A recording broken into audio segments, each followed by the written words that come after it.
बच जाता जे किसी को नहीं पियाणगे महाराज अगे अरदास करोगे सुपने कट के चलो लेखा खत्म हो जाएगा।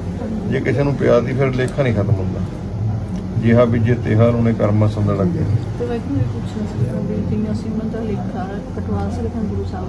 हाँ बिल्कुल आप अरदास करके वो कहना मनन जो कहना मनन थोड़ा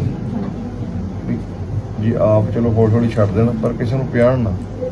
जे बाहर किसी को पियाई गए फिर तो लेखा वधी जाना फिर खत्म नहीं होगा। एक रोटी दान की 70 रोटियां मिलणगियां किसी ने एक बोतल पिया दी 70 बोतल कर्म जाएगियां ये तो खत्म ही नहीं होना लेखा ये वधी जाना कम।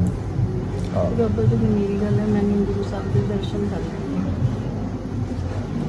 नाम जपो ध्यान महाराज वाल लाओ हो जाएंगे।